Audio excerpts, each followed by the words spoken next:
drifting on by. You know how I feel. It's a new dawn. It's a new day. It's a new life. Oh, and I'm feeling good.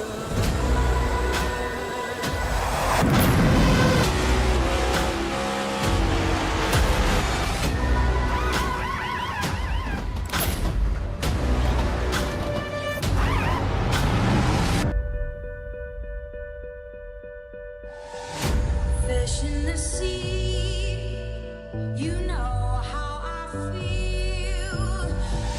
River running free, you know how I feel. Blossom on the tree, you know how I feel. It's a new day, it's a new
Welcome, Goat Locker fans, to a brand new season of racing. The trucks are back on the track, and we're going to be live streaming all 17 races for the Veterans for Life Racing Truck Series right here on the V-Speed channel. It's season number 8 for the series, and stalwarts like Ellingson, Drabick, Barkus, Kostick, Mullins, Jewel Wallace, even Alan Marshall, they've all returned to try to fend off a new wave of racers and take home a championship for themselves. Let's kick it off with a brand new series of action down at the Super Speedway in Alabama. That's right, we're here at Talladega. I'm Joey Atterbury, and joining me in the booth tonight is Alec Martinez. We've got Eddie Smith working the scenes behind as our producer, and he's using cameras provided by Dougie Beard. Alec, well, I'm really excited to be here and starting another GLR season. It's a great group that continues to grow, all similar-minded individuals, and they're always helping great causes, trying to make a difference in the world. But today's race number 1 for all these competitors, and it's a wild card of a super speedway track. Well, yeah, and typically a lot of seasons begin at coming into the Super Speedway Daytona, Talladega being one of those ones that we use, or that series will use. And I'm really looking forward to tonight's race. Like you said, a lot of big names. My first time doing Goat Locker, and I'm really looking forward to the way these trucks are going to handle. They seem a little bit out of shape in practice, so I think that's going to make for a very entertaining and probably on the edge of your seat, razor thin edge kind of racing. And I'm looking forward to seeing who's going to come up on top here tonight. We've got lots of familiar names that have been with us in the past and lots of new names as well. But one thing is for sure, we've got 17 races here this season. So we're starting here down south in Alabama with Talladega. We also have Nashville, Atlanta, Bristol, the entire schedule here. But what's most important to note is that we do have that championship playoff format. 12, 8, 4, 2 races per round once we get into that round of 12, which starts there at Pocono Raceway just after Las Vegas. So I think we've got a wide mix of different tracks you see here, not just the super speedways, but also really technical tracks like Iowa. We've got Watkins Glen, the road course mixed in there, lots of mile and a halves. You see Richmond right before that championship 4, and then what I think is so cool, because it's Darlington weekend in the real world right now, is that they end that championship at Darlington, the Lady in Black down there in South Carolina, one of my favorite racetracks as well. And speaking of racetracks, Alec, I think that we've got Talladega Super Speedway right here, and it's 2.66 miles long. Yeah, 2.66 miles, the longest oval that NASCAR goes to right now. And then, of course, the big thing of Talladega, 33-degree bankings and a 60-degree bank front stretch tri-oval. But we all know the famous line of Talladega, the start-finish line, not in the middle of tri-oval, but it's more headed towards turn 1. And, of course, September 13th in 1969, Talladega opened up as a little controversial race, but won by Richard Brickhouse, the first ever winner at the Talladega Super Speedway. And man, I tell you what, as qualifying's going on here, I think just it doesn't really matter where you start, but I think 60 laps here, given so short of I think maybe you're gonna only need to pit once for fuel when the time is right. I don't see. I think it's gonna be all gas, really no brake here this entire race. I think track position and strategy will play a part depending on how those yellows come out, but we will have your starting grid right after we got our national anthem performed by Navy vet Jared Ashley. Oh, say, can you see by the dawn's early light what so proudly we hailed at the twilight's last gleaming, whose broad stripes and bright stars through the perilous fight o'er the ramparts we watched were so gallantly streaming, and the rocket's red glare, the bombs bursting in air, gave proof through the night that our flag was still there. Oh, say, does that star-spangled banner yet wave o'er the land of the free and the home of the brave? Always love hearing Jared Ashley perform that national anthem for us. And we do have our grid. And at the front, the Jam Printing and Promotion Pole Award winner, that is going to be who is going to be leading the field off. And it's the number 29 of Mike George on your pole position. Craig Bontrager in second place. Mike Browning in third. Jeremy Gardner going to be rolling off in fourth with Levi McCarty in fifth. James Kaufman in sixth with Alan Marshall rolling off in seventh with Charlie Harcum next to him in eighth. Stephen McDonald in ninth and Jamie Mullins rounding out your top 10, Alec. And in row number 6, you have David Duke there in the 78. Howie DiSalvino going to roll off in 12th. Jacob Ellington 13th. Daniel Cunningham to his outside at 14th. George Jewell will be rolling off 15th. Scott Phelps in 16th. Then Brandon Wallace in the 99 in 17th with Jamie Barkis up in 18th. And then 19th has James Goshen, and Michael Kostick will roll off in 20th. And 21st is the number 14 of Chance Taylor. Then comes Tyler Justice in 22nd, Jesse Nekula in 23rd, with Patrick Drabick back here in 24th. Timothy Stubblefield rolls off in 25th, with Matt Knights in 26th. And then the remaining two cars will be Jeremiah Holt and Logan Sturgeon rounding out in that number 26 truck. And it is going to be a packed house here, Alec. 28 trucks on Talladega. We're going to do that full pace lap of 2.6 miles. So the drivers, they've got plenty of time to kind of think about what's going to be the next 60 laps for them. For sure, and I think here right now, if you're in a team chat, you're talking to your teammates, you're trying to figure out how we're going to get these 60 laps coordinated to get all of us up to the front. Obviously, a lot of these guys in the back of their head, we all know the infamous big one. It's not if or when. I should say it's when. It's not if, it's when it's going to happen. We all know Talladega produces a lot of wrecks and a lot of big wrecks where sometimes we see half the field get taken out here. And again, of course, with how aggressive are these guys going to be? Are they going to ride it out for the first half of this race, or are they going to go at it full board from the drop of the green flag? And then once we do that, we see how wrecks can happen early and take a lot of good guys out early in races like these.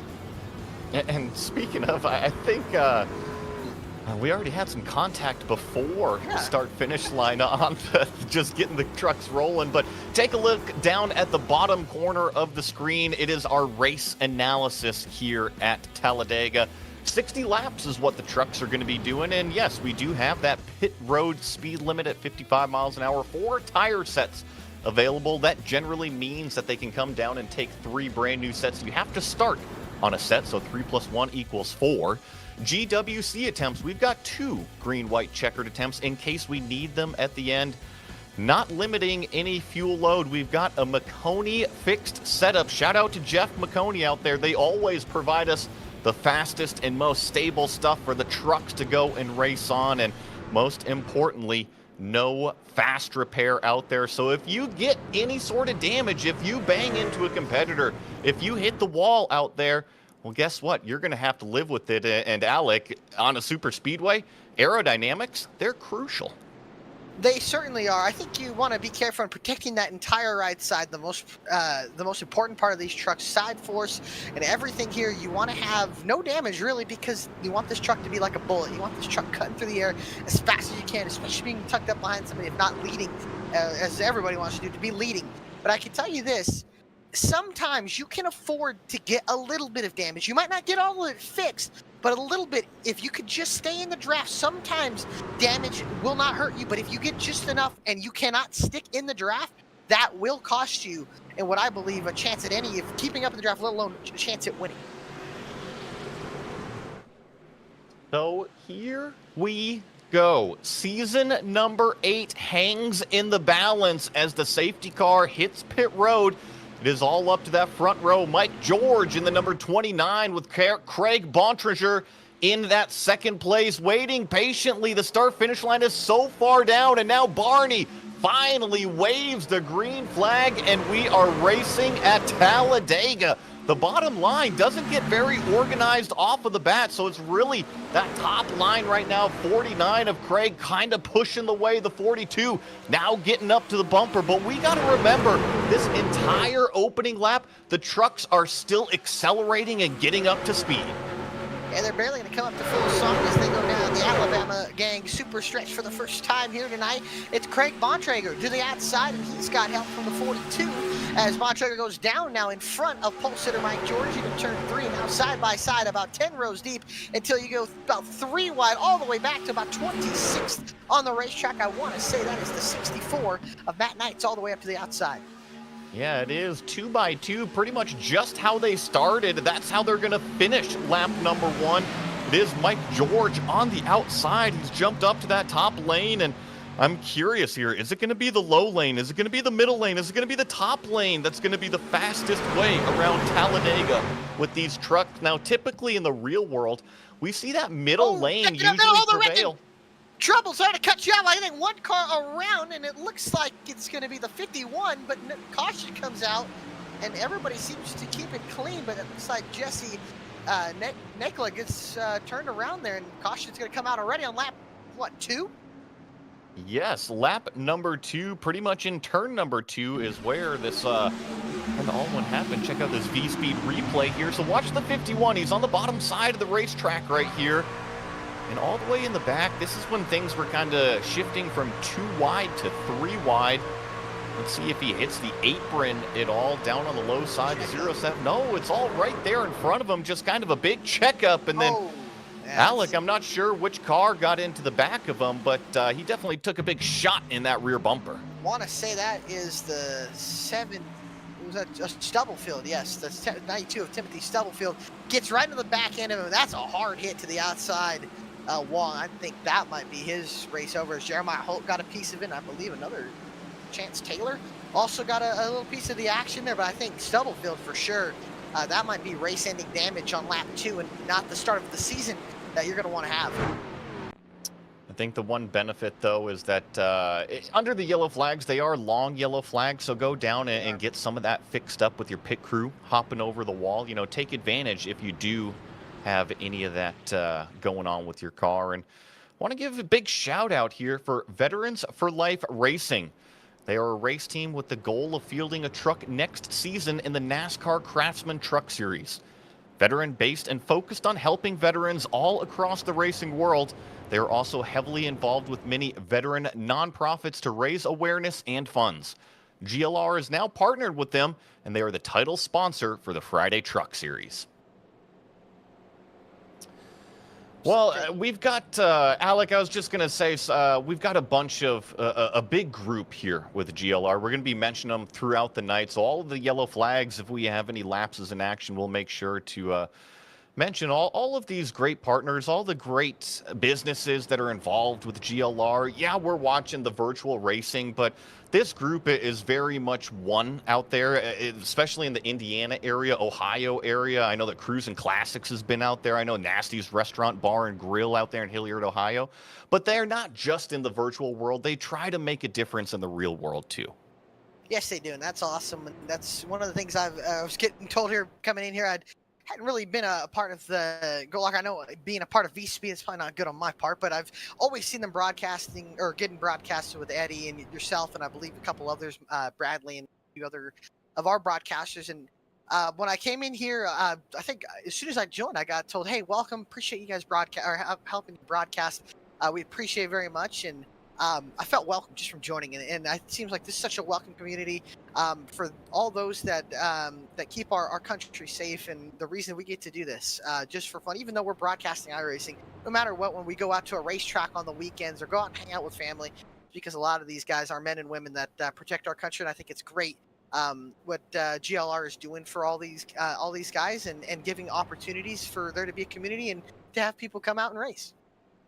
You know, speaking of veterans, first responders, military, police, firefighters, that's what this group is, you know, and not only the great businesses and the great partners that have come with GLR and everything that they're doing, but one other thing that we do throughout these broadcasts, and you'll definitely see it here, is we also do FET spotlights that we're going to be highlighting throughout the night. So just keep an eye up, you know, if we get some more yellow flags, if we get some more lulls in action, you know, we'll just kind of jump over to our partners, highlight some veterans, and just make sure that we really bring GLR, all of the members kind of into the spotlight, show everybody where they've come from, what's going on in the world. And yeah, the virtual action is why we're here, why we're watching, but got to remember we are real people too. And clicking over to, I believe, lap number 4 under the pace car right now. He's actually the lap leader, so call Barney. Actually, you know what? I forgot the name. Alec, do you remember the name they gave the safety car driver? That's a good question. Because they named him. I know the flagman's been Barney. Yeah, you know, that's a great job. Maybe Eddie, behind the scenes might know, because it came out in a recent update with iRacing. I want to say a few months back. And you know, I'll have to look that up. But right now he is the current lap leader. But we are getting ready to go back green flag racing. So line them all back up, 2 by 2. 42 Jeremy Gardner, 29 of Mike George. They're going to be setting up the front row. And Alec, I know you weren't around last season in the truck series per se, but Jeremy Gardner in this black and red number 42, he always shows up, and he is always one of the fastest trucks out there. Well, I'm sure we'll be talking his name a lot. I'm sure this. Oh, it's Benny. Is it Benny, the pace car driver? Is that it? I think it Benny. might be All right, Benny. Benny, you got it. All right, so we got Benny and Barney. All right, sorry, I was making sure. I was going to look at that. We got it. But yes, like you were saying, I think to Jeremy Gardner, I think, like you said, it might be a name that I'll have to look for, and I'm sure even on a super speedway level. I think when we get to the tracks that I don't want to say talent, but in the way I do want to say that take a little more talent, take a little more skill based.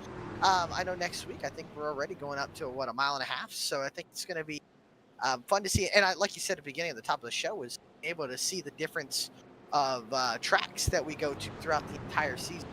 I think that's really is awesome. You get to see guys showcase their talent. Sorry, it's next week. That'll be actually, sorry, Nashville Super. There we go. That's right, Nashville Super Speedway. That'll be interesting to see whether it's a day race or under the lights. So the schedule has a lot of variety, and Talladega is definitely the biggest wild card. As we're going to go back to green, and it seems like Stubblefield was able to get his truck fixed under that caution. Looks like we have all 28 trucks still on the lead lap and a green flag back out on the track. And the 29 car jumps immediately down to the low lane to block off any sort of momentum run down there. In fact, you see pretty much all three of the cars that were lined up on the top side immediately shift down towards that yellow line. And I think we're going to be seeing that all night long. The 49 now, Bontrager pulls out to that middle groove. He's going to need a friend to go up there and help push him. It looks like he's got the blue and white of Charlie Harcum now who's going to be joining him. So now 3 trucks on the middle line. And now it's going to be hard to gain some momentum here. They're going to gain up a little bit here to turn through, but that bottom lane is pretty connected between the top 2 of George and Gardner. But now this outside lane, if they just need 1 or 2 more trucks to maybe jump up here, and they'll start surging ahead here as they come off of turn 4. Now the Harcum's going to give a nice push to that 42 truck, and Gardner, or excuse me, that's going to be the 49 truck of Craig Bontrager. He's going to get a nice run here. He'll pull up to 3rd, and now maybe we'll get up to the 2nd truck, place truck of Jeremy Gardner. And with these new aero updates from iRacing, I'm curious to see if maybe side draft works a little bit more. We know these trucks have blowover physics like you would see in real life. If a car truck gets light, you'll see that truck lift up in the air. Hopefully we don't see that, but remember, this is iRacing. It's not like they're in the real Craftsman Truck Series trucks. So it's all about organization. We've already made it, call it a straightaway past where we went furthest on our previous green flag run. Oh, a little bit of a wobble there. I think that's the 55 of Howie DiSavino. Just trying to go from the middle lane, or I should say from the low lane to the middle lane, and the truck got all sorts of loose on him. I also see some damage on the back end of that number 55, so maybe not all of the downforce that he is expecting in kind of that lane change maneuver, but what I was going to get ready to say is it's all about organization and in a buddy system with the drafting at super speedways. Oh, and you trouble! think, okay, 52 in the wall! Big crash! This might be the big one early! 10, 15 trucks slam into each other into turns number 2, and now, that's got to be half the field out of it already. I think it kicked off maybe with Alan Marshall was the first name that you said.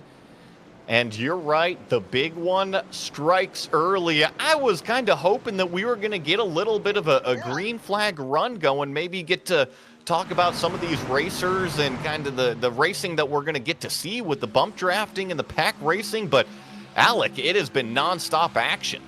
No, these cars are, these trucks seem to be out of shape there. You can see how he gets, sorry, the 82 gets loose, and then look at this, about 10, 15 trucks going to get involved. Some worse than others, but I think the 82, the 64 are probably going to have race-ending damage. The 14 smoking down the backstretch. Jeremy Silverado, he is probably going to be done. Jake Valentin caught up in it. I mean, a whole lot of trucks on board with Alan Marshall. It just seems like in the draft, there's not a lot of air coming to that truck other than sucking it up to the guy in front of him. Right there, you can just see he gets loose and really couldn't hold it there, overcorrects it, and that Black Rifle coffee machine goes straight up into the outside wall. And then everybody that slid up, they all came back down in front of the back half of the pack. Man, there's a lot of drivers that were involved in this one. Um, Not just the 82 at the replay that we're seeing here. I'm going to have to go and see how many of them actually come down pit lane here. But remember in that race analysis, these trucks, they don't have a spare one down on pit lane. So No, they if you don't. pick up any damage like what we're seeing out of the 07, out of the 36, out of the 64, out of Patrick Drabick over here in the creamsicle machine, this is going to be a very long night for them. You have to come down pit road to try to get some of it fixed up, but a lot of big names that are returning in the series here. I wouldn't say get knocked out immediately, but they've got a tall mountain to climb now. And like you said, in the regular season, and it's tough to talk about playoffs already. And I know we were talking about it at the beginning. It's early, but one bad race now can affect your chance at making the playoffs later this year. As we see some drivers coming in, topping off for fuel, but a lot of guys going to come and get damage fixed. I think Alan Marshall's probably going to be done for the night. Chance Taylor's, he's probably going to, I mean, he looks like he's still going. So a lot of guys, I mean, taken out in that wreck. And I mean, a lot of heavy hitters, like you said, and I would say about half the field got swept up in that one from the back. I mean, and it's so hard when you have everybody kind of closing up on you, and especially when that wreck happens right in the middle of the pack. And I don't know if I'm seeing this right, but do these guys have a fast repair? They do, should yeah. not So, yeah. have one, but they do on the. You're Okay, right. Well, they're gonna get some guys are gonna get bailed out of this, and honestly, that might be why we're seeing more aggressive racing, because you have that extra little cushion. You can afford to get in a wreck. Yeah, I have Yeah, guys, you know, like Taylor was destroyed, and he's fine now. I was just gonna say I agree with you that you can be more aggressive because if you're unfamiliar with iRacing, what we're talking about with a fast repair or spare car is, let's say if you get into an accident, right, and you have heavy damage, you have heavy steering damage, the car doesn't turn at all. You come down pit road and they'll just automatically fix it for you, aka give you a fast repair or a brand new car and you go back out there. Now, I like to think of it as a lifeline, right? If you need to use it early, yeah, it can save you and you can get back in the race. However, we're only working lap number 10 going over to lap number 11, and you've already thrown your lifeline kind of out the window. It's okay because you're still racing. It just kind of puts you on a little bit more thin ice, and you can't be nearly as aggressive as you once were out there. And I just do want to give another big shout out to another important partner, Jam Printing and Promotions. Since forming in 2013, Jam has contributed printing and promotional sponsorships to more than 60 local nonprofits, with a primary focus on organizations that assist veterans, women, and children. They have been with Goat Locker Racing since the very beginning, local and veteran certified. When they do well, they do good in the community. And I think not only do we have these great partners with GLR and this amazing series, but every single week, the drivers, they're given a link that they can go log on to their own little webcam and provide us the feeds from inside their sim rig. And you see George Jewell, Brandon Wallace, Patrick Drabick, Jake Ellingson, and Mr. Duke himself down there. So pretty cool getting to see all of the different setups, all the focus on the faces. That is amazing. I love the Duke. That's awesome. So, looks like we are on the back straightaway, Alec. And what do you think here? We've seen 2 cautions in the span of, call it a handful of green flag laps. You think they're going to calm down now that about 10 of them have used their fast repair already? Well, I would hope so. But I think you're kind of put in a position, especially like you said, if guys that used that life, you have to take it a little more. But I think for these guys up here, I haven't seen a third lane develop yet, and I don't know if we will with the way the aerodynamics of these trucks are. We know in Xfinity cars and trucks, or the next gen cars, they can get 3 wide pretty easy. I don't know if we're going to see 3 wide. I think we might see the pace lap or pace lap formation. But I think guys that have that fast repair have that extra thought in their pocket. I still have this. I can be more aggressive and force my way up through there. Will they? I don't know, but I feel like right now, with those crashes happening almost, it seems like every 5 or 6 laps. I think this might be a time for these drivers to just say, all right, let me calm down here. Let me get in a rhythm. Let's click some laps off here. I kind of getting tired of these 2-minute pace laps. Let's get some green flag racing going. Barney's got the green flag in his hands, just patiently waiting, and there goes the jump once again from Mike George in the number 29, but actually that 49 of Craig Bontrager on the top side. He gets a really good run on that acceleration phase, so the number 25 of Kaufman, he's going to go ahead and try to push on that bumper on the top side. You see those top 3 trucks on that middle groove? They're much, much closer, and once we get down to the back straightaway, that momentum should start to pay off. Especially when that 51 gets up to them here, and it'll make it about 4 truck tandem. There's no rule about locking bumpers either like they do in the real life. So you can get up and push somebody down the back. Just throw on board with 25 of Jacob Kaufman. Oh, he gets loose sideways and almost clips the 28 of Charlie Harcum, and that was almost another big wreck as we get going. I think right now these guys seem to be all trouble. I think the 42 might have an issue. Jeremy Gardner coming down pit lane. Yeah, I'm not sure exactly what happened to the 42 here. I'm checking. He's got a black flag. Usually that means a start procedure, a jump start, or something happened on that procedure. So he's going to have to come down pit road and come to a stop right here, stop and go, and what I assume get back out on the racetrack. But that is going to cost him a ton of track position. And in super speedway racing, you need buddies, you need the draft. Yes, right now, if he's not going to get a caution soon, well, he's going to be going a lap down probably with 5 or 6 laps. So he's going to have to hope for something to happen. But as the trend's been so far, it's possible with the way these guys are slipping and sliding and swaying around in the draft.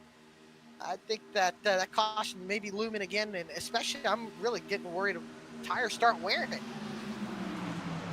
So we're going to be talking about when that starts to... Go ahead, Alec.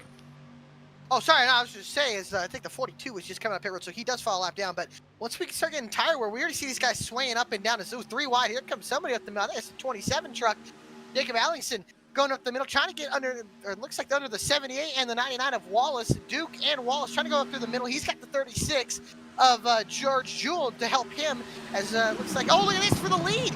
3 wide, and it looks like they're going to split Mike George, the pole sitter, who gets turned in front of the field, and now they're all going to wreck it. It's the big one, part 2, up onto the wall, and even the catch fence and barrel rolling. Down the banking is the 4 of Browning, and up in the air again goes Mike George. So unfortunate. Mike George, the pole sitter, our leader, he was just an innocent victim. It was the number 25 of James Kaufman, I believe, that just... He's been a little loose, let's call it that, a little wiggly out there, and I think he just kind of lost it at the front of the field. Well, I think it started with the 28 going to the middle, and then, the 25 kind of... I mean, Alec, no, it was the 25. He was following in the draft, and watch, you got to be able to see out the front, and sure, the leader had a little bit of a left move, but you can't just door the car right in the middle. That I saw them go 3 wide. I didn't see that part. I thought they kind of just all met in the middle there. But yeah, it looks like Kaufman just, drilled the 29 down the racetrack and spun him in front of, and I think he came off the 28's nose and spun him in front of the field.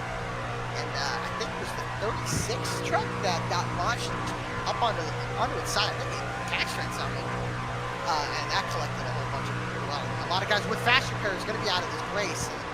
On board with Kaufman, he gets into the wall, comes back down, and then back up the track, and nowhere for the 24 to go. He gets nailed, and then those guys start spinning back up. Somebody else gets clipped further up, and I think this wreck continued all the way up off of turn 4 even. I'm not sure who that was.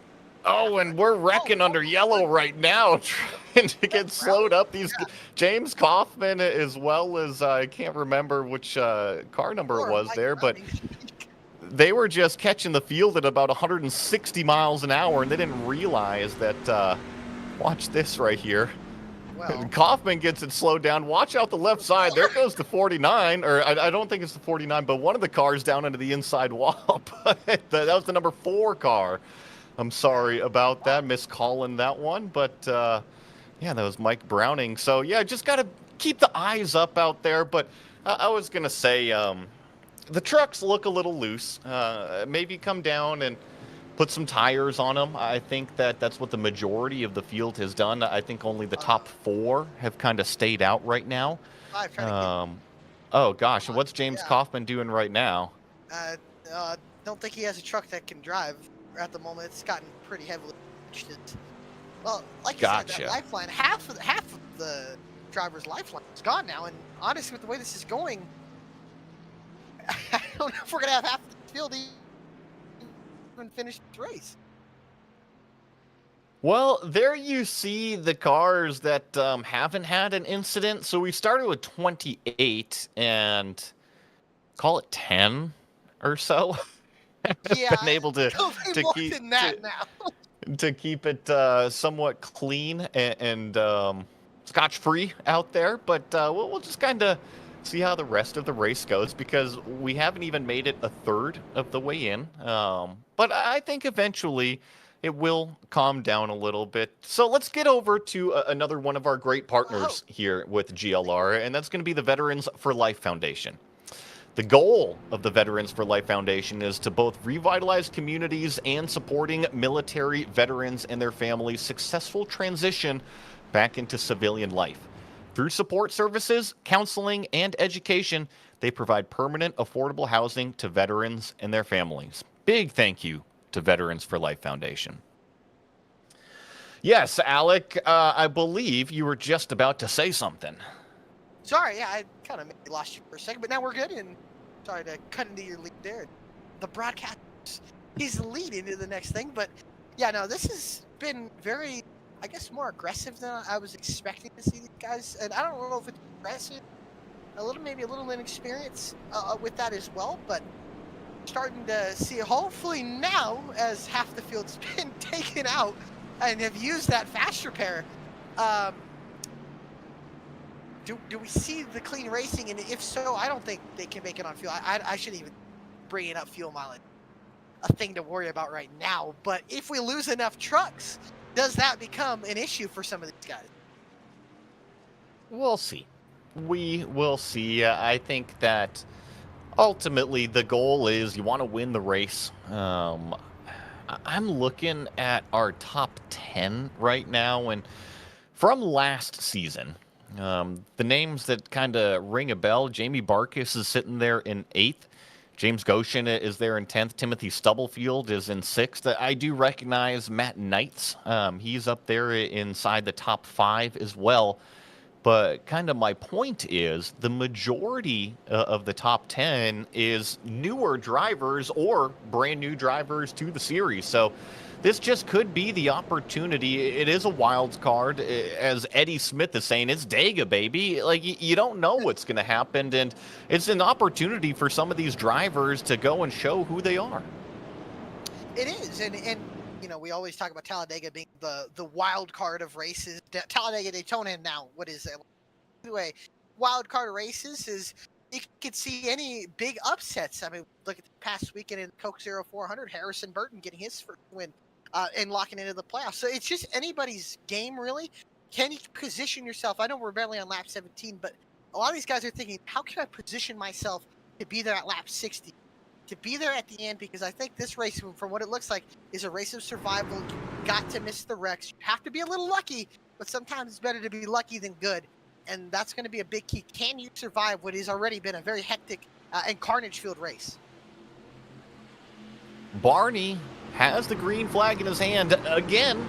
He's getting his right arm workout already, and now we've got action on the track again at Talladega. It's Charlie Harcum in the 28 with Craig Bontrager. Also, Howie DiSavino, Jesse Necula. Those are the 4 cars in the front of the field that did not come down pit road. So they've all got 18 laps on their tires. Everybody else came down, opted to fill it up with fuel, put some brand new Goodyears on there, and get back out to the racing action. Is that top surging ahead? It's Necla Nelkla giving a nice push, or Necula, excuse me, giving a nice push to Craig Bontrager, who now clears through the bottom in front of Charlie Harcum as a stack up on the bottom lane kind of strings the field out, a little bit of a yo-yo, so if you so will, as here comes Necula up to the outside. He's got help from Timothy Stubblefield, who was involved in that second lap accident. That car is all fixed up with that fast repair. Now he's going to try to push the 51 to lead a lap here into the trial and across the line. It'll be a dead heat to the line, and Necula will get the lap led. That 51 is on the middle side. Call it the top side because we only have 2 lanes right now. And then also got Craig in the 49. Bontrager right on board with Howie DiSavino here in this number 55. He's kind of sitting the third car in line down on the low side. And if we get a good green flag run here, we might see the trucks kind of form a few packs or form some bump draft groups. And we'll be talking about the different styles of bump drafting. But first, we've got to get a few green flag laps under our belt. And right now, it's all about the organization. These front, call it 6 cars. The better organized you are, the faster your lane is going to go. Yes, it is. The more organized that you get, the better it goes. And right now, that top lane seems to be a little more organized in the top 3 trucks compared to the bottom lane. But the bottom lane looks like they're according back and forth. The top 3 kind of pull away. Then there's a checkup, and that's going to be a checkup on the outside. That's going to hurt their momentum down the backstretch there. But there just seems to be a lot of according through the field. Look at this, a third lane trying to form here down the back. That's the 24 truck. Levi McCarty poking out of line, but he doesn't have any drafting help right now to kind of get him up towards these guys. And I'm a little worried. Oh, there it is right there. Big hit into the wall. Oh my goodness, upside down as Logan Sturgeon still upside down the banking, and now he'll slide on his roof into the grass and stays on his roof, and that is a heavy hit. And it seems like I guess we're not getting a lot of green flag action as Sturgeon now pulls it to pit lane, and it will probably be his race over, and a big wreck already, another big wreck, and another car upside down. Was the 25 and the 24, I think maybe Alan Marshall involved in this one as well. Let's see how this all developed. It's all going to kick off with the blue and white car. That's the one that ends up on his roof. And oh man, was that it was the 25 that got wicked loose earlier. But I mean, call it deja vu, right, Alec? Watch this black rifle truck. And I mean, Logan Sturgeon has no idea, right? He has no idea that it's going to happen, and just it hooked him in the right rear. It's such a sudden grab. You don't expect to get hooked into the corner. And the 82 just, I mean, like I said, similar to the 5, kind of loses control and then goes right down in front of him. Is that the 42? They got a piece of that? I believe it could have been. There were several trucks. Yeah, and so watch the 82. He just gets loose, and it's tough. And I think that with how loose we've been seeing these trucks, I don't know if it's just pack racing and they're going a little bit faster and the ride heights are a little bit low, or what all is going on. But it's obviously a similar condition. Everybody's in the same exact setup truck. Everybody knows they're loose, but nobody's willing to lift. Yeah, and Talladega, you're never told you gotta. But I think there it's just, well, we talked about, I think earlier as well, as iRacing updating aerodynamic trucks, maybe poking out a line takes all that, you're tucked up behind somebody, you poke out a line, just like real life, you'll see guys control of their car, crossing the wake, like we did in the Cup Series at Michigan a couple months ago, we'll cross the wake and it throws the car out of whack. And I don't know if we're seeing that or if what's happening. It just seems like maybe guys are getting loose, they can't catch it in time. I'm not really sure what's going on. I know Talladega, everybody's known Talladega, you're always flat out, you're not really much, but right there, that's just fortunate to see, and I hate that for both Logan Sturgeon and Alan Marshall, who I believe now for sure out of the race, having their fashion now leave 26 trucks on the racetrack now. So I don't know. I really want to see these guys clean it up because I feel like we can have really good racing. Everybody's kind of going, but we're a third of this race through, and we haven't seen more than, I don't think, 5 laps of green. Well, let's go ahead and do something that GLR does with. This is something that nobody else does, no other series does, and I think it is so cool. It is the Veteran Spotlight. Our latest Veteran Spotlight is Timothy Wilms. Timothy served in the United States Air Force for 11 years, from 2010 to 2021. While specializing in aircraft, electrical, and environmental systems, he supported the C-130 and KC-10 aircraft. During his career, he deployed to Spain and the United Arab Emirates to support Operation Inherent Resolve and Freedom's Sentinel. Thank you for your service, Timothy, and we are glad to have you here at GLR. It's so cool. Alec, I think that we talk about all the partners, we talk about the vet spotlights, but one of the neat things about the vet spotlights is it's kind of like a little glimpse of who the person is behind the virtual world, behind that virtual truck, and where they've come from. Absolutely, I think it's a great spotlight. I love doing the spotlights because you get to. It's like getting to know the people that you get to see. Sometimes you don't get to see the guys that are racing behind the screen, really, that put on the show week in and week out. As there's George Jewell on board with him. But yeah, we talk about these guys. We talk about them week in, week out, but we don't get to see who they are, and it's good to have a spotlight to put a face to the name. So. And all of these drivers, you know, they're here because of the same reason. You know, they're first responders, they're military, they're veterans. And it's just so cool to see what each one of these individuals has accomplished out there. And throughout the series, it's not just here on the Veterans for Life Racing Truck Series, it's throughout all of the GLR series. So if you see one of the broadcasts, it's the Xfinity cars or the Next Gens, or even here in the trucks, they have different groups of veterans. They have different vet spotlights. So, yeah, if you ever see a GLR race, a Lincoln Tech Fall Series race, make sure to stick around, learn about some of these characters that are out there racing, and kind of stick around, come back, learn about the partners, and maybe even join GLR one of these days. And maybe we'll see your shining, beautiful face inside of one of these sim rigs, just like Jake Ellingson right now, getting ready for the restart. And we've had, what, 4 yellows so far, Alec? You think we're going to get a green flag run, or do you think we're just going to see short runs today? I hope. I really want to see what happens when we kind of get some racing. These guys get some laps under their belt. But at the way how we got the Larry Mack trends of the race, or the Alec Martinez trends of the race, are saying that haven't averaged over more than 5 laps of green flag racing. So I think that if they can just calm down right now, I think there's a good chance we can get more green flag racing.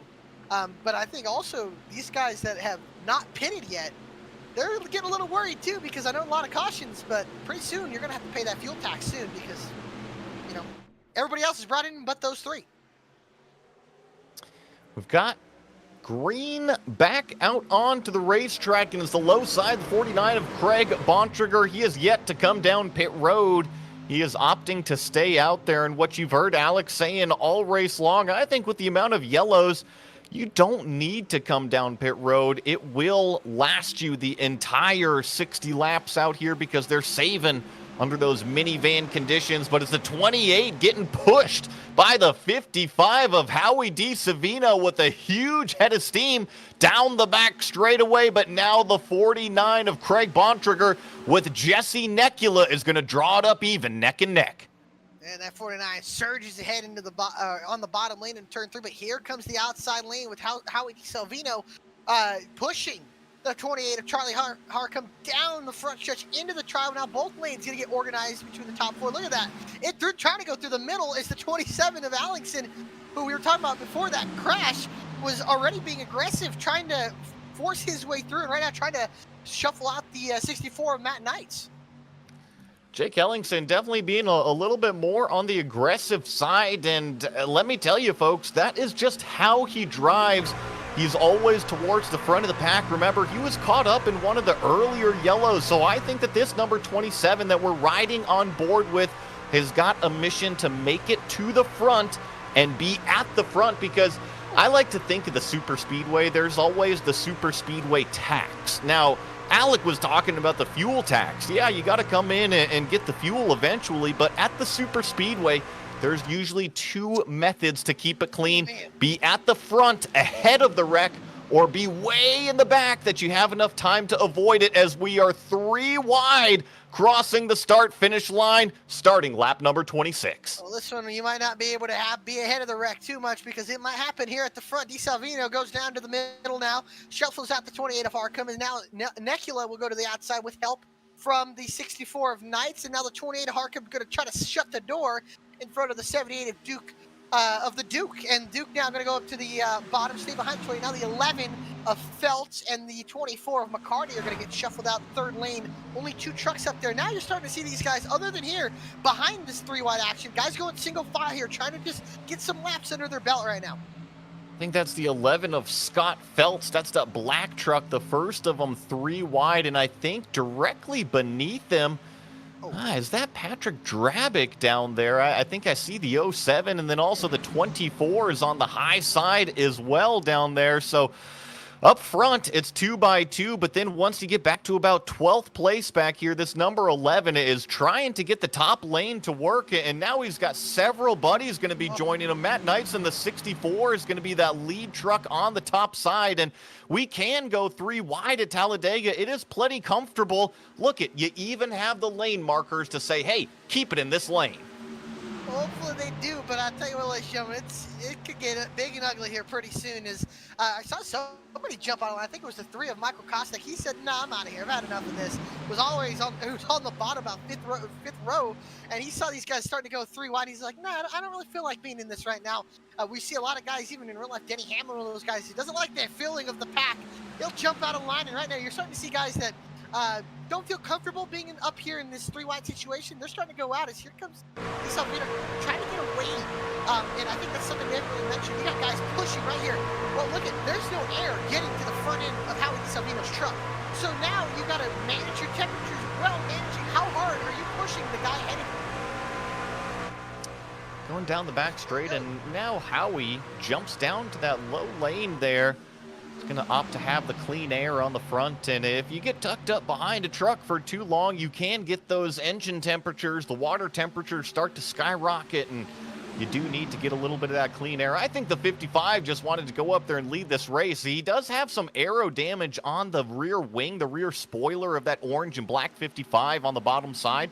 I wonder if in clean air, he's actually going to be the slower truck, but in the draft, it might provide him to give a nice push, as we're just kind of tripping over ourselves. 2 wide, 3 wide at the front. David Duke on that top side. He looks plenty comfortable. Now he's going to try to squeeze back in. Thankfully, he does not. He was not clear into that middle lane, but as we get green flag, we're going to see 3 lanes. We're going to see a low lane, a middle lane, and a top lane here at Talladega.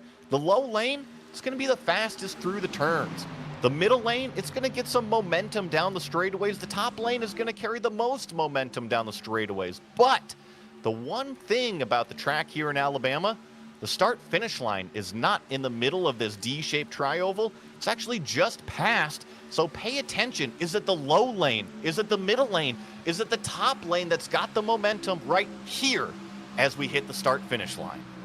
And we'll have to figure that one when we get about halfway from now as this time by. When they cross the start-finish line, we'll be halfway. And right now, you're just seeing guys starting to get comfortable with each other, which we're hoping to see that early. And now, we've seen 3 wide here. Guys know what's good and not good here. And now guys starting to, well, hopefully get comfortable, get in line. But I'm starting to worry about these guys that have not pitted yet. Howie Savino, Jesse Necula, Kevin Bontrager, they got 30 laps. And as well, Charlie Harcum, they've got 30 laps on the tires and fuel pretty soon, even with all the caution laps. 10, 15 laps from now, they are going to have to pit. I think, what do they usually make it, about 40, 45 laps or so on a green flag at Around super there, yeah. speedways?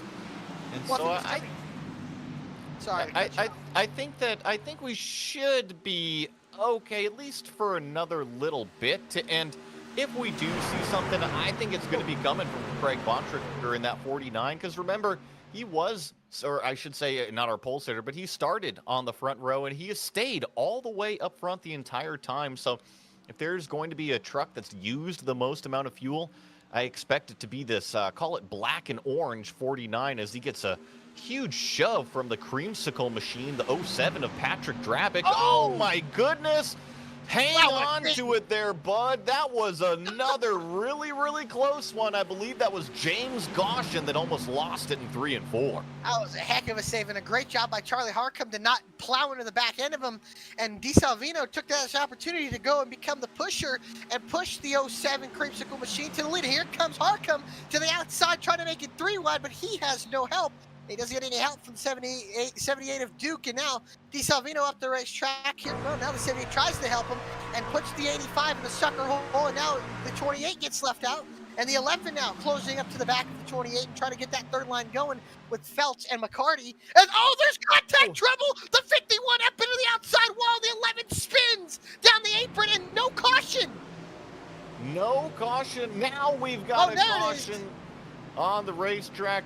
Race control decided to throw it on that one. That was not an iRacing yellow, so I think maybe race control saying let's repack them up, but we don't have any spins on the racetrack. It all started up front, I believe, in this first group of 4 cars, and Alec, the 51, I believe, got a big shove, if I saw this correct.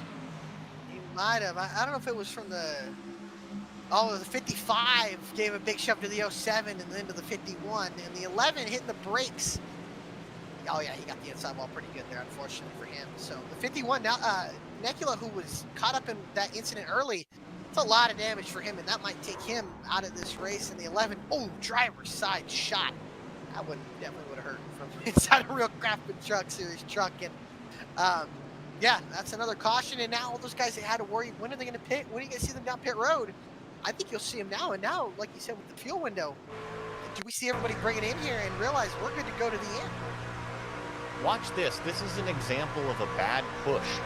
Push them on the right rear, and that's all it takes is you push on the right rear, and it just kind of yaws the front of the truck to the left, right? And Drabick was kind of hugging that low lane. He wasn't doing anything wrong, but he was kind of side drafting that low groove.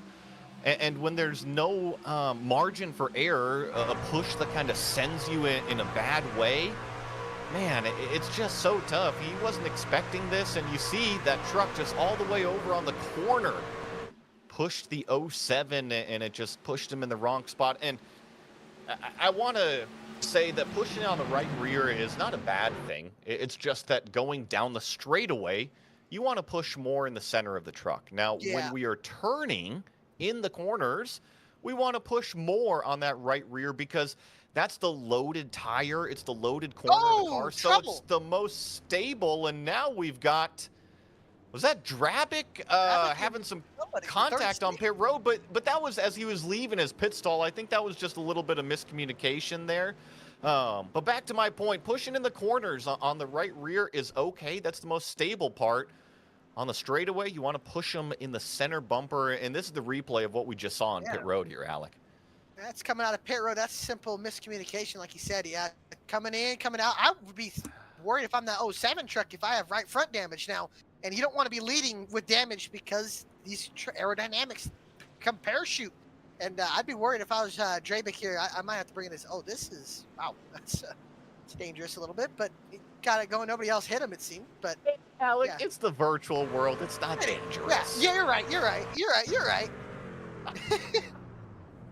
Now, I know we should not poke fun. We should not laugh and giggle, but I know the GLR guys, sometimes they'll go back themselves and look at some of these humorous moments and kind of laugh at it as well. The 68 just didn't see him. And you know, the 07, he's coming out of pit road, and in real life, the 07 would have seen him and lifted off of the gas, but the Krinsky foot even called him.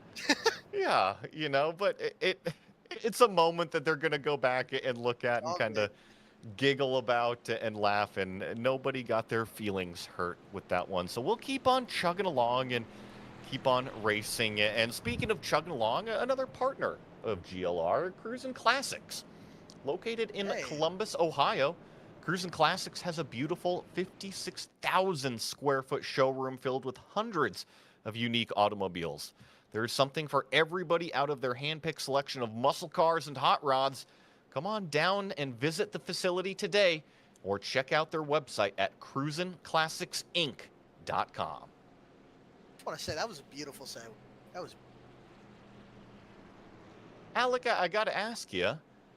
what do you drive? Do you have a muscle car? I don't actually.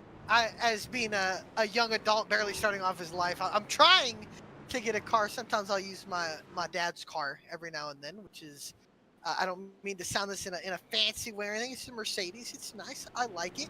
But I'll be honest with you, I'm a truck guy when it comes to the daily drive. But hey, blinking out there. But I'll tell you what, I do like me a good muscle car. I like me. As being a Chevy guy, I would love to have a nice Camaro or I don't know if Corvette, you can count that sports car maybe, but definitely a Chevy Camaro. Big fan of the Camaros. And hey, there's nothing wrong with a good American muscle. That's always good. I used to race those old, well, I shouldn't say old. I mean, they're only a decade old.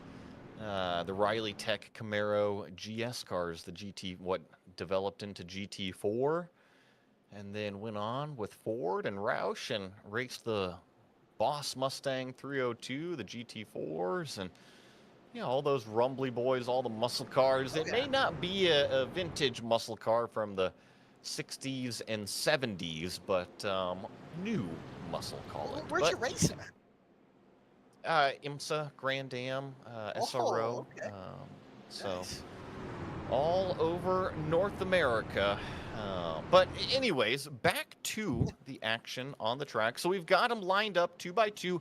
We've only lost 2 cars out of the 28. So we've got 26 trucks still out on the racetrack. And of those 26, all 26 are still on the lead lap. So everybody that is running has a chance at the victory. What we're going to do here on this restart, go ahead, reach for your volume knob, crank it to 11. Listen to these trucks get going at the Talladega Superspeedway as Barney patiently waits and now drops the green flag. It is all up to Patrick Draven.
From 40 miles an hour to 190 entering turn number 1. That is how fast these trucks get up to speed, and it is that creamsicle machine.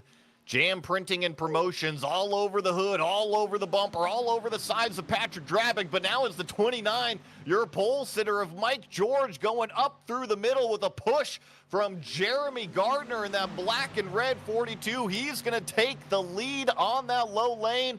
Jake Ellingson in that red and white 27. He's that first truck in the top groove.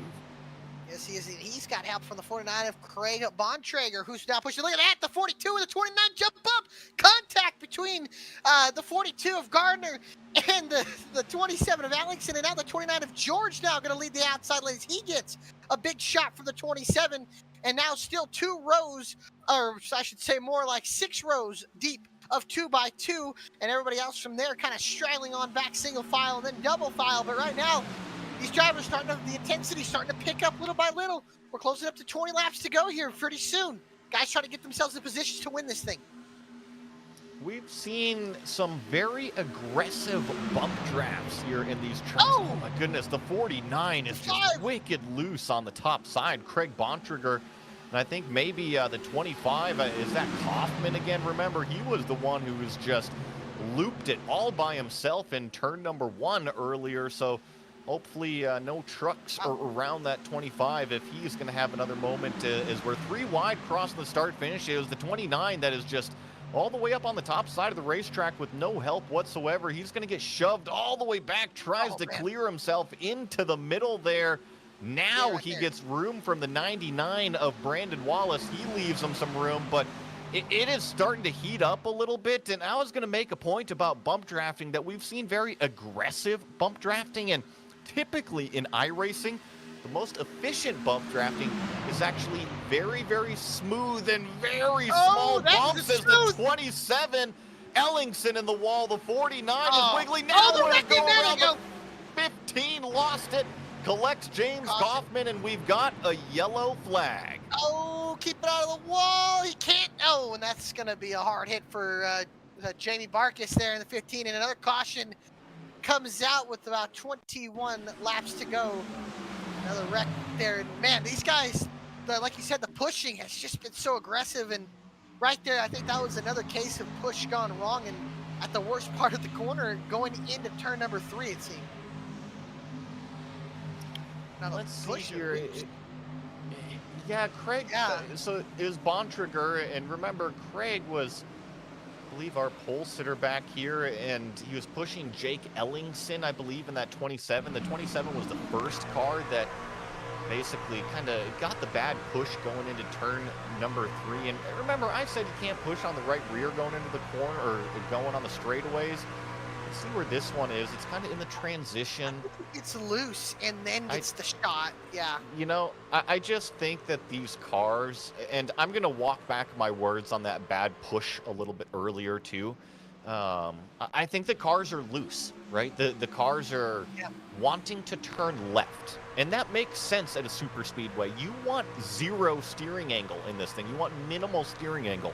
So this setup that the guys are rocking right now, wicked fast, but it's also very unstable. Okay, so if it's loose going in and you're starting to push, it's just going to do nothing but get more and more loose as you're getting the shots from the back end.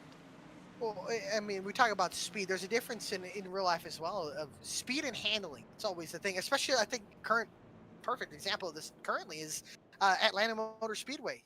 Even though it's a super speedway race, you got to have some handling in your car. And right now, with everybody being on the same setup, if you don't have, everybody has speed, but a lot of these guys don't have the handling in their cars. And I think right now that's kind of what they're struggling with. And even I think on that record, the backstretch, you talk about even bad pushing. Howard Salvino is a NASCAR Xfinity Series driver. He's done his fair share of pushing and racing in the real world. It just shows anybody can make a mistake when you're going at these high speeds and with these cars being, or trucks, I should say, being so out of control. I want to give another big shout out to another partner of GLR, and that is Hidden Wit Brewery. Hidden Wit Brewery Company was born from the desire to help you find a little escape from the world outside of our doors. Our focus from the beginning has always been to craft drinkable beers that you love to enjoy. They are majority veteran owned and the title sponsor of the Tuesday Xfinity Series with Goat Locker Racing. Thank you, Hidden Wit Brewery. So, we've gone through, call it 2/3 of the race. Everybody has fuel and tires to make it to the end. No problem. We still got lights on the safety car. So we got another, call it lap and a half here under yellow flag condition. And it's been nothing but sprint racing. You know, there has not been a green flag run. It has just been a few laps, wreck, a few laps, wreck. And so I'm curious. I don't think anything's going to change. Do you? I think we're at the point of no return. I don't think we're going to see much change. I think now you tell these drivers, hey, there's 20 laps to go. No matter what race you're in, you always know 20 laps to go is go time. And I think right now we're seeing the aggressive racing and cars dropping out every now and then. I think now I wouldn't be surprised if we get one or two more big ones. The way these racing, the pushes are going to get more aggressive, just like you see on any given occasion of super speeder racing, whether it's the pros doing it or guys on iRacing. I think you're going to see just all these guys. They're going to go out for it. They know this is their chance. They know there's only 20 laps to go. I only got so many laps. Every lap I click off is less time of me not being in the lead. And I think, guys, that's going to get to guys' heads, and we're going to see a lot of the pushes are going to get more aggressive. Everything's going to get more aggressive, and I think when we see that happening in a race that's already been crash-filled, I think we're going to see more crashes. I think that you are spot on out there. I think that a tiger doesn't just all of a sudden lose his stripes, right? I think that it is going to stay how it is out there. But one thing, I always say this one thing. Um, these drivers, they're going to be coming back week in, week out. And the super speedway, it's not short track, right? You don't get the emotions running like a short track, but when you get taken out, you definitely tend to remember it. And this is week 1 of 17 races this season. These drivers, they're going to have to learn to get along with each other, or it's just going to be, call it the mixing pot of bad blood. Yeah, and here's the thing. Being as anybody in any racing series, there are guys you like and there are guys you don't like. There's guys you love racing, there's guys you hate racing. And I think these guys will develop those love and hate relationships over a 17 race season.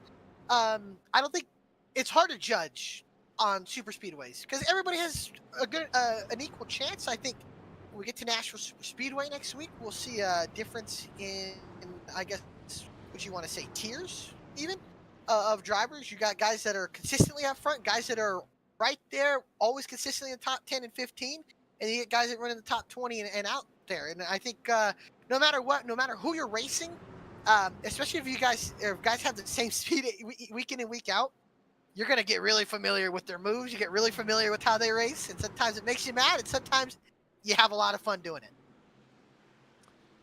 Well, we're going to see if any of the tempers are going to boil over early. 66 of Jamie Mullins opting for a very high restart on the top side. You see the 07 of Drabick kind of almost a whole nose in that middle lane, but just waiting for that restart zone, and it's all up to Jeremy Gardner now. Barney, the flag man, might throw out his shoulder here in the 60 laps at Talladega with how much flag waving he is having to do out there. 42 with a great jump, but he's got no help in the form of a push. You see James Goshen now get up to the bumper, but it's the top 3 trucks in that middle groove that are already lined up and aimed down the back straightaway. And look at that outside lane with the formation that it has. 3 trucks tucked up underneath each other, and that 28, or excuse me, the 66 of Jamie Mullins gonna get the lead for the push from the 07 of Drabick, and now the pole sitter George is going to go behind the 07 as the 66 jumps down. It's going to take a little bit for that 42 to get to him. Mullins on the yellow line. Drabick with the white and orange Jam Printing and Promotions car now takes away the clean air from Mullins. He wants the shortest distance around. So it is the 29 of Mike George, your original pole sitter on that top groove. Look at how cool, calm, and collected Patrick Drabick is out here. Got some cool star-studded gloves. And hey, is that a finger cutout on the thumb? Does he have that so he can push the buttons? He might. I like that. That's a great addition to the glove. And right now, he's going to be looking more in the windshield, or excuse me, in the mirror than he will be looking out the windshield. Here comes the third lane forming. McCarty to the outside. He's got help from Holt.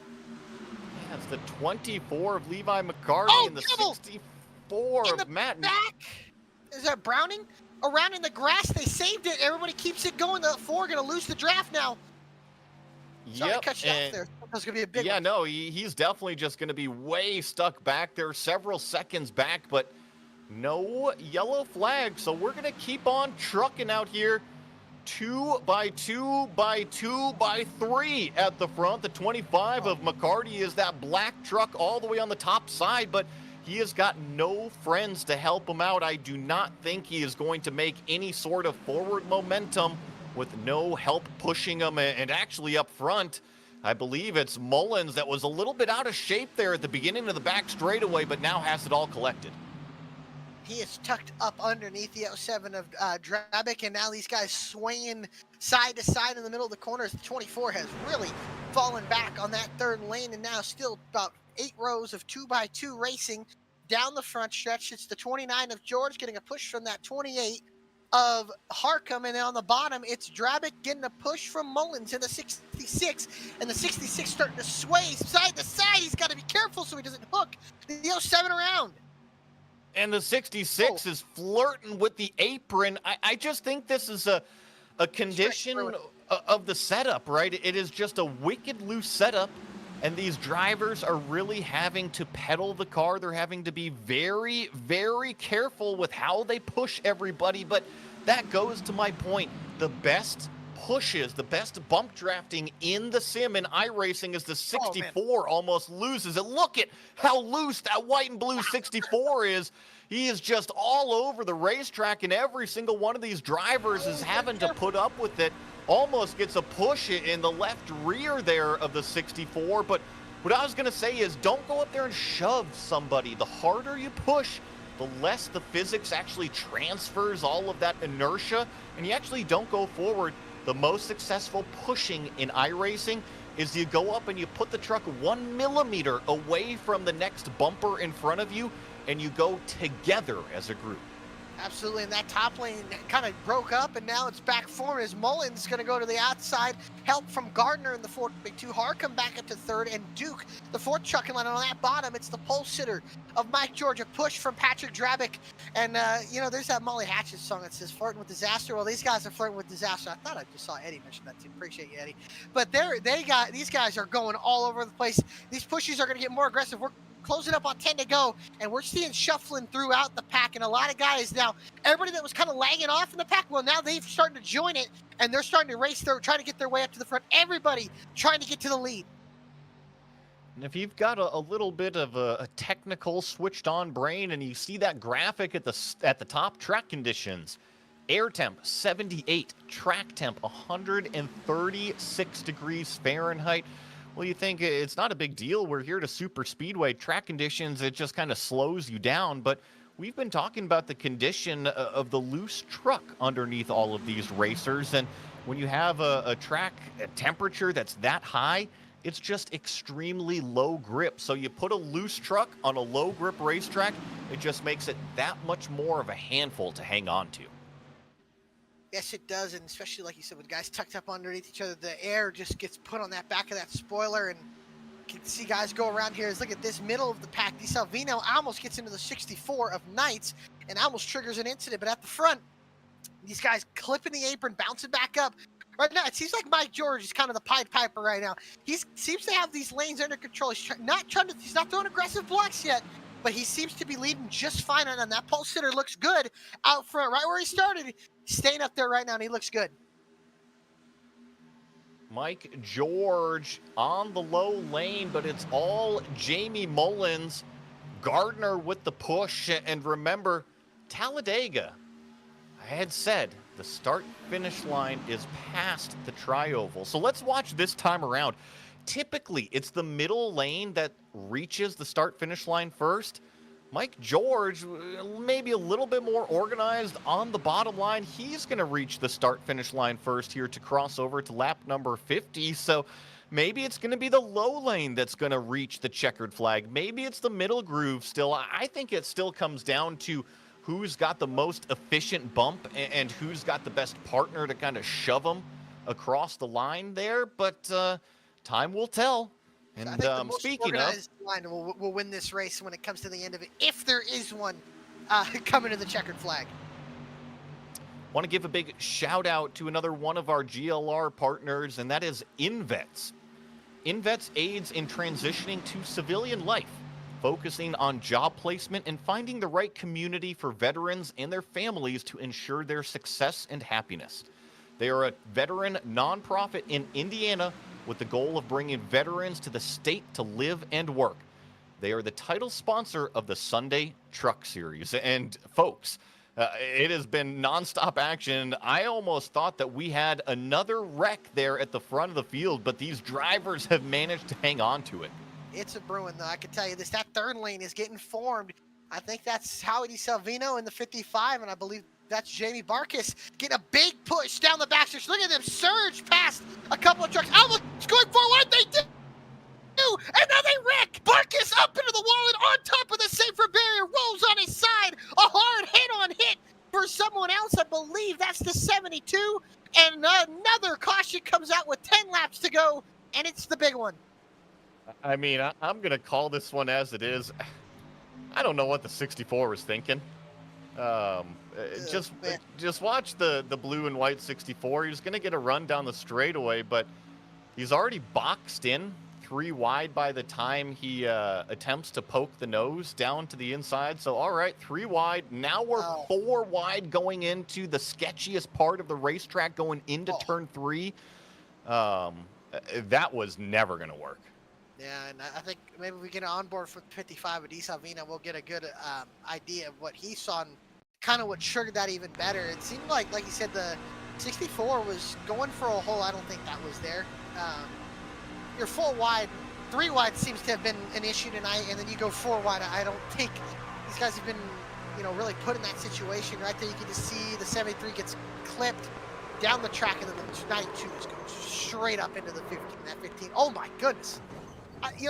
I'm amazed that DeSalvino doesn't have more damage than what he does, but Barkis, I mean, unfortunately for him, he was leading that line, and then he went from leading to on his side in a fraction of a second, it seemed, as the 92 of Stubblefield got clipped up into his side.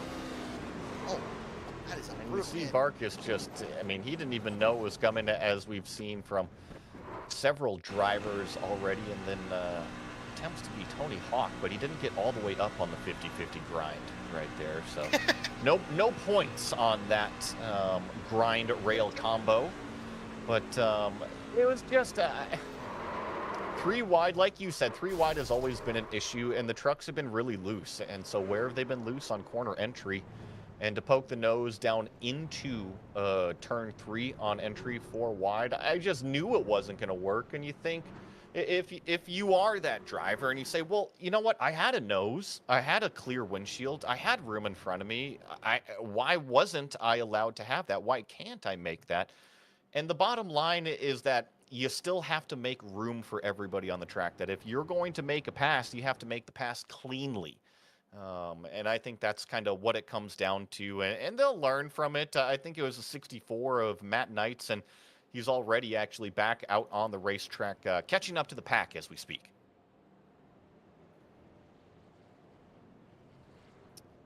Let's go ahead and give our final partner the time that they rightly deserve. And this is a fun one because they do a bunch of stuff, and it's Nasty's Restaurant and Bar.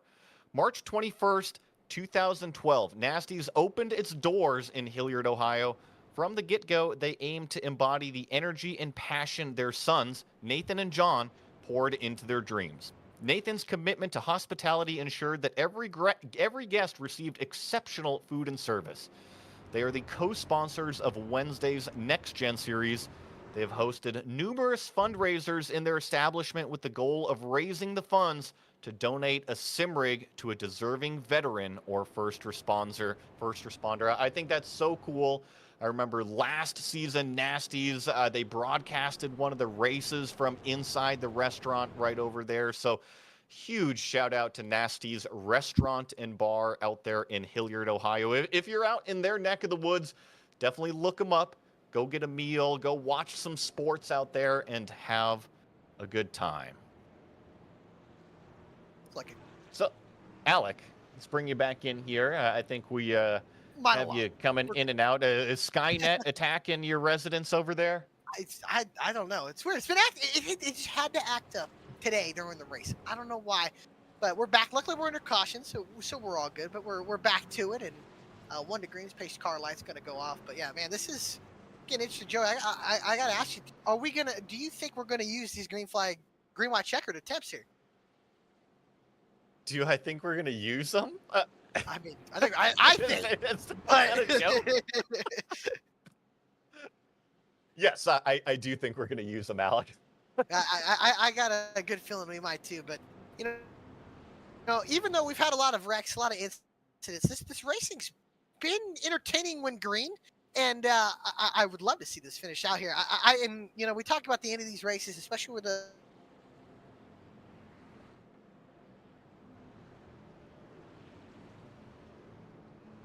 All right, I think that we are just having a few little technical internet issues with Alec's internet over there, but we're going to be getting going back racing. You see them all lined up, and let's set the big Bob Ross landscape here. We've got 21 trucks on the lead lap. We've got, call it about 2 or 3 more trucks after that. that are kind of struggling. They're catching back up. I see them out on the racetrack, but I think the big thing to say is that out of the 28 trucks, only 4 of them are currently parked on pit road taking repairs. I think maybe make it 5 with Matt Knights in that 64. But as I say that, he's actually rolling off a pit road right now, getting back to it. So yeah, only 4 trucks that are currently stopped out there, and we're going to be getting a green flag with, call it, 6 laps remaining. It is the 66 of Jamie Mullins is going to be leading the field to the green flag. Jeremy Gardner in the black and red number 42. He's the car lined up on the top side. We've typically seen the bottom groove really get the acceleration jump, but look at Mike George in that 29 giving a huge shot to Jeremy Gardner, really trying to get that middle groove momentum up and running. But as I say that, it's going to be another big push. Charlie Harcum as well as Jesse Nekula already teamed up on the bottom side. Alec, I think we're 2 by 2 by 2 in these front 3 rows. Well, these guys they're not going to back down now, and these guys, that top lane has a ton of momentum here down the backstretch. They're going to try to clear. See, the 29 maybe tries to jump down in front of the 66. Now, who's got the momentum? It's got the 2 trucks, and they are going to go down to the bottom groove, including Mike George. So he is going to push Jeremy Gardner, and he is just glued to that back bumper right now. We've seen so many of the aggressive pushes where you go up and shove a truck in front of you, and it causes chaos, but this is how it's done. Get up to the bumper, ride right up along next to it, and that is how you build the momentum. 3-4 miles an hour faster than anything I've already seen. 192 into turn 1. Yes, it is, and this field's starting to get a little spread out here. The top 15, they're kind of all away from each other here down the backstretch. Single file for the first 5 trucks. 5 laps to go at Talladega to see who is going to win the very first race of Season 8 on the Veterans for Life Racing Truck Series. And it's going to be a duel. Who's it going to be? Is it going to be Gardner? Is it going to be George? Remember, Mike George in that white-red multicolored 29, he was your pole sitter, so you know that he knows how to get around the super speedway. But it is all about the partners and your bump drafting. Who is going to push their buddy to the win? Who is going to end up on their roof? 4 laps remaining. Well, with all these guys being single file, eventually somebody's going to poke out a line here. I don't see anybody going to just sit around and wait for somebody to do it. I think that 78 is looking to do it. He's waiting. He just needs somebody to get to his bumper. Once he does and build enough of a run, I think he'll poke to the outside. Everybody's staying calm, cool, and collected down the back straightaway here. There goes a couple. That's the 07. That's Patrick Drabick jumping to the top side. He's also got the 51 there to help him. That's Jesse Nekula. You see the 78 trying to crowd him up a little bit. That's the Duke man. Now he's going to jump to the top side, try to carry the momentum. And now we've got 2 lanes at the front, 3 laps to go. I don't know if we're going to make it to the outside lane, though. Starting to get some numbers. Just lost him, but look at this behind him, about 5 car lengths back. That's it. I believe that's led. Oh, man. Somebody's trying to jump. I think the 49's trying to get up there. Now he goes. Bottom lane starting to lose numbers. That outside lane starting to surge.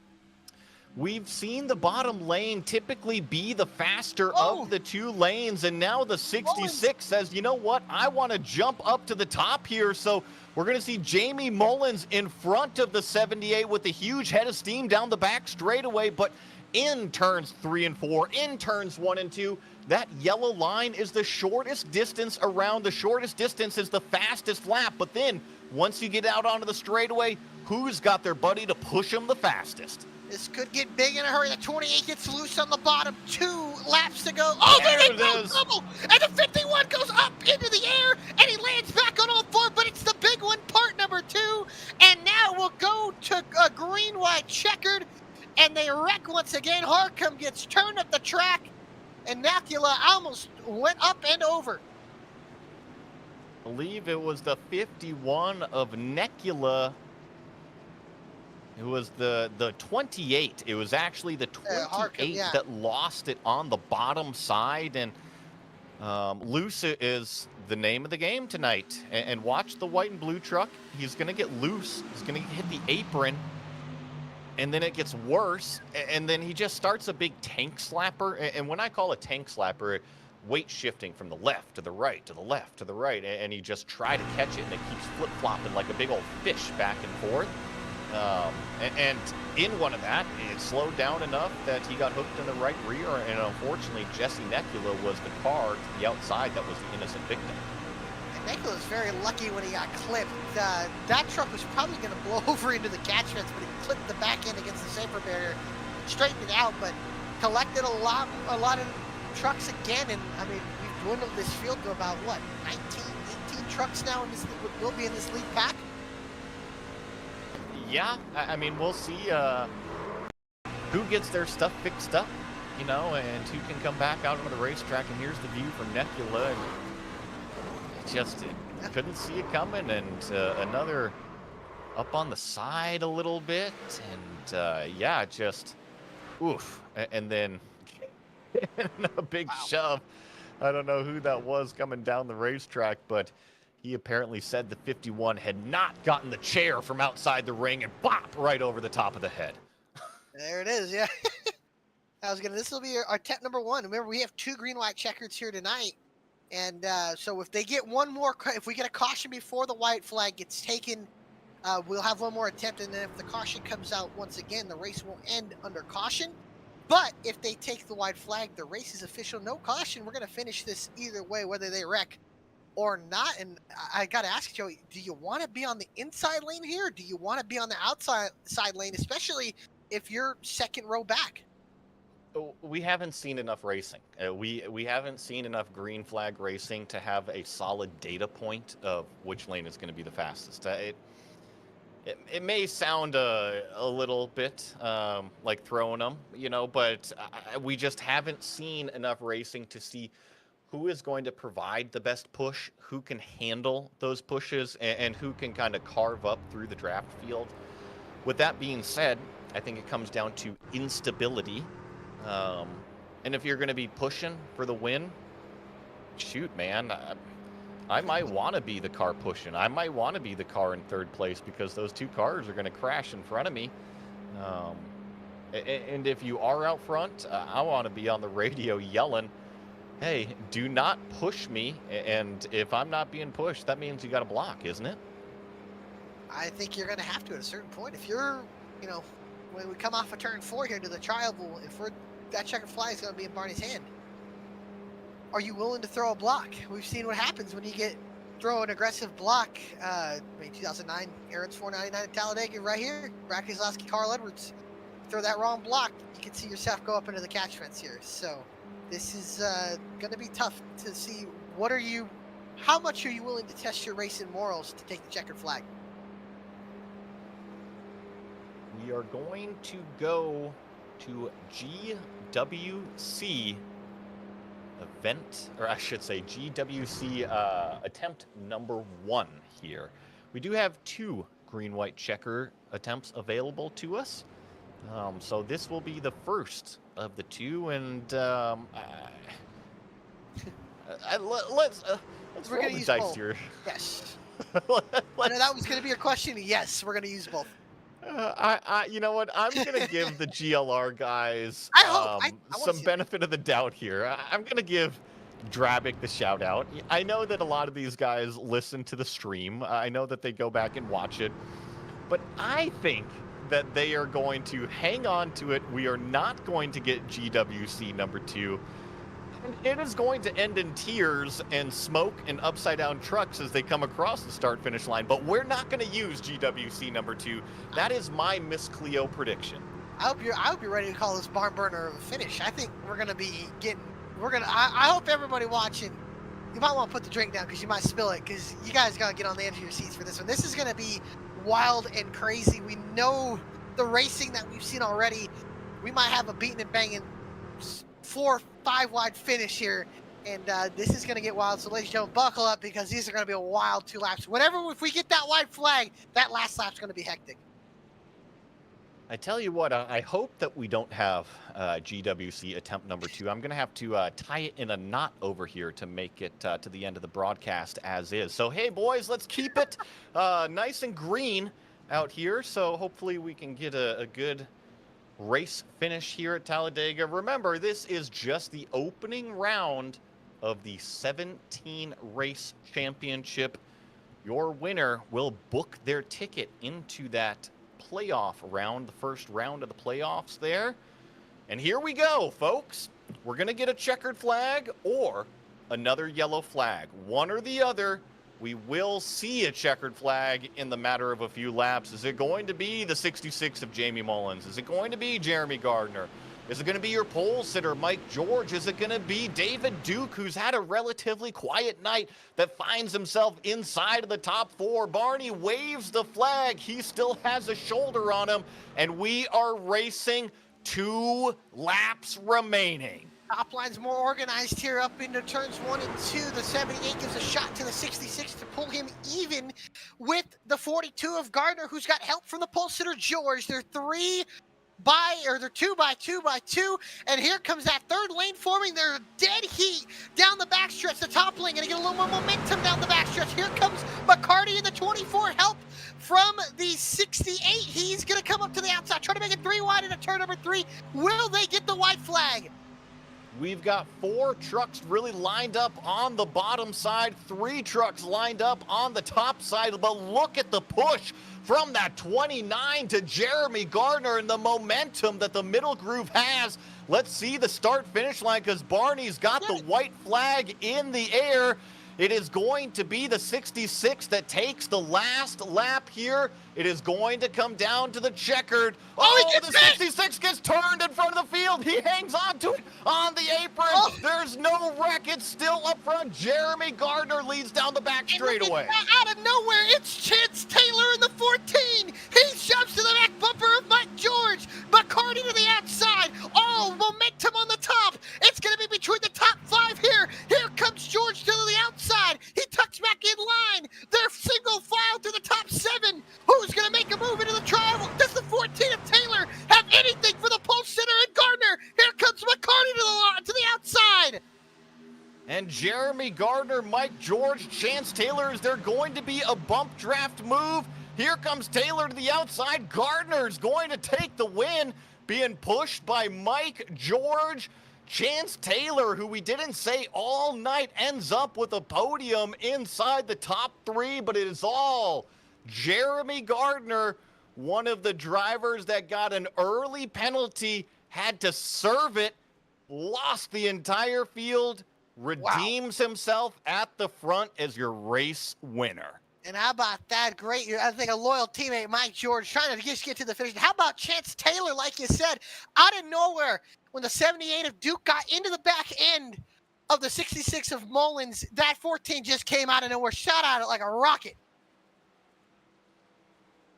We are going to watch Jeremy Gardner head to the start-finish line here and hopefully burn it down winner style, because that is the best part about winning a race. You get to celebrate in front of everybody.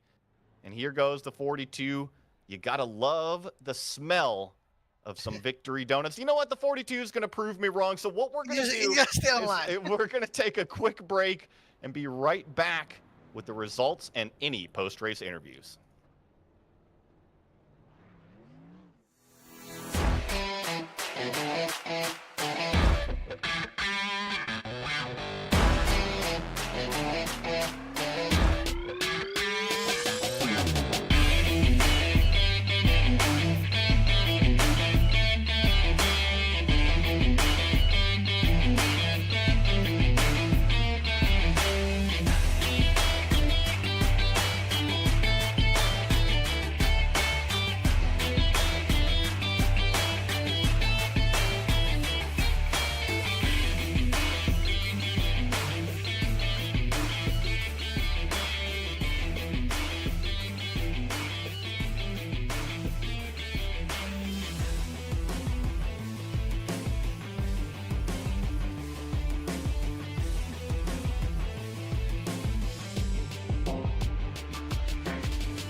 just saw one barn burner of a race, and it ended up with the number 42 of Jeremy Gardner taking home the checkered flag in front of Mike George, who was your Jam Printing and Promotions Pole Award winner at the beginning of it all.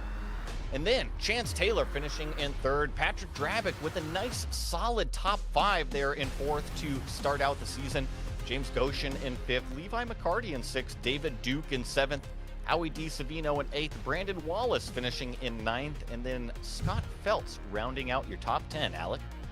And in 11th was Michael Kostek, 12th, James Kaufman, 13th was Daniel Cunningham, Craig Bontrager comes home 14th, Stephen McDonald comes home in 15th, Mike Browning comes home in 16th, Charlie Harcum comes home in 17th, Tyler Justice in 18th, Timothy Stubblefield is 19th, and Jesse Nekla comes home in 20th. Then in 21st is Jeremiah Holt. 22nd was Jamie Mullins. Matt Knights in the 64 truck is the first a few laps down, 3 laps down, in fact. And then we have George Jewell in the 24th position.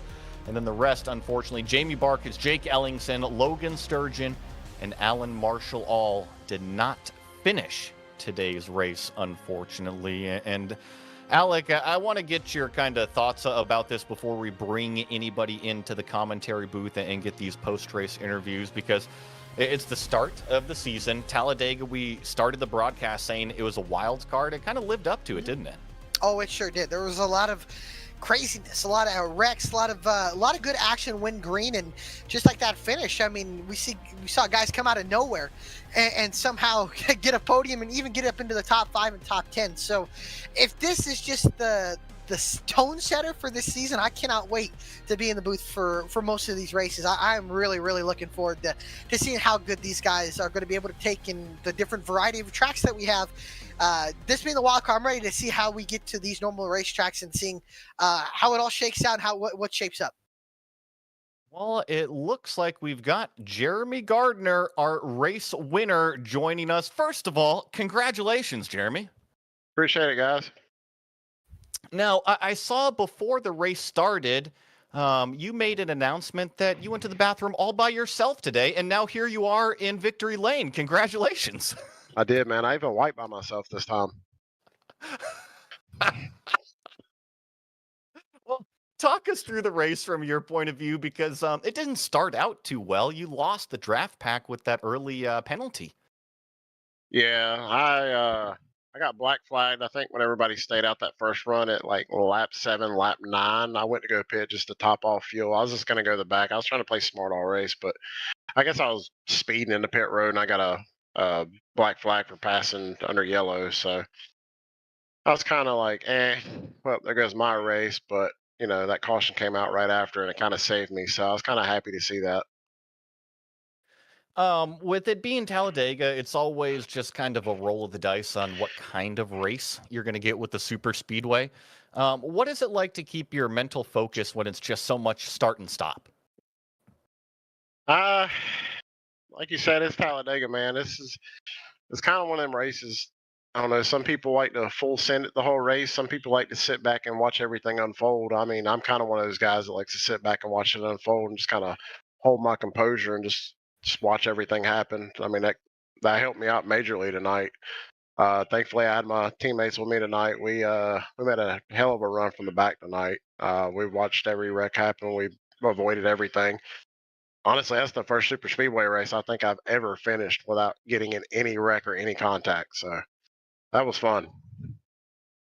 Well, before I let you go, is there anybody that you want to give a shout out to?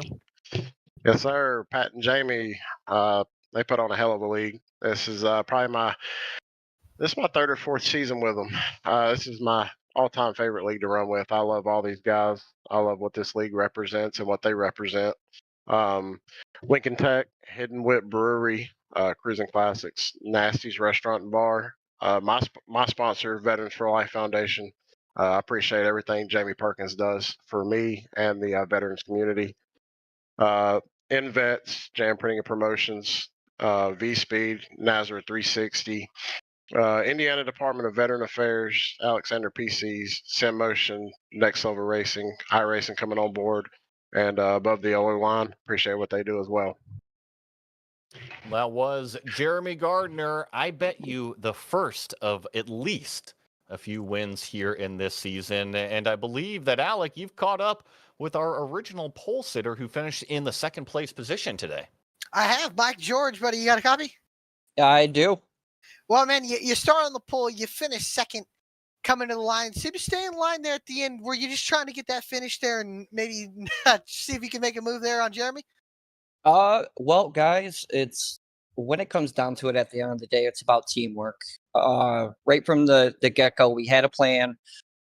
And after yesterday's ARCA race, what Jake Ellingson and Jamie Mullins done, I got to give my hats off to those guys. I wanted to take a page out of that playbook, and really, if I really wanted to, I'm sure I could have ducked out and dragged on Jamie or Jeremy a little bit and took it. But like I said again, it's really about teamwork, getting the team up there. It's no time to be selfish, yet we can be. But at the end of the day, we're all trying to get into that championship, especially the team championship. So that's really what it came down to. For sure. And I want to ask you, as you get second here, obviously going to be good to come into next week when we go to Nashville Super Speedway. How do you feel about going out there and attacking that racetrack?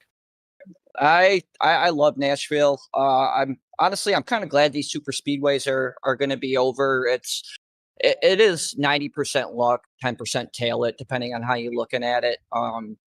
The next race is coming up. That's where the real talent is going to show, and I can't wait to show what I can do coming up in these next races.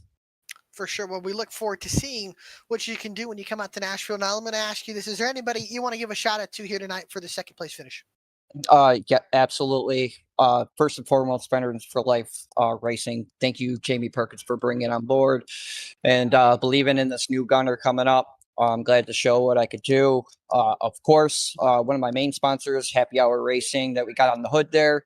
Hats off to those guys. Above the yellow line, of course, we got Lincoln Tech, Hidden Wit Brewery, Cruising Classics, Nasty's Restaurant and Bar, Veterans for Life Foundation, Invents, Jam Printing and Promotions.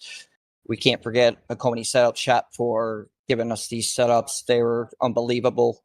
V-Speed, you guys have been phenomenal. I love the broadcasting, love what you guys do. Hats off to you guys. Nazareth 360.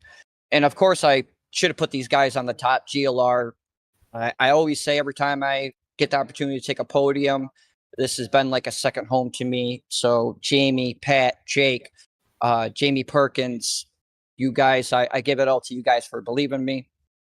We got Indiana Department of Veterans Affairs, my apologies, Alexander PCs, Sim Motion, Next Level Racing, and we all can't forget iRacing. None of us would be here if it wasn't for them. For sure. Well, we appreciate your time, Mike. And again, congratulations on the second place finish. And to all the sponsors, to your shout out, we thank them as well. So we appreciate your time, Mike. Look forward to talking to you again, hopefully at Nashville. Yeah, looking forward to seeing you guys there. Thank you. All right. Thank you, brother. Well, looks like we've got one final interview that is joining us here, and that is going to be our third place finisher, Chance Taylor. Chance, congrats on the podium finish. I appreciate it. That was a fun one. Now, I have to admit a little selfishly, I don't think I said your name on the broadcast until the last couple laps. Was that kind of your strategy, was to just kind of hang out to the end, or what was it like from your point of view tonight? That was our initial strategy, kind of hang back and let the wrecks happen. And we actually got in the back and started to get together there, finally, all of our teammates. And I actually got loose going into two and went back, I think, a half a lap back.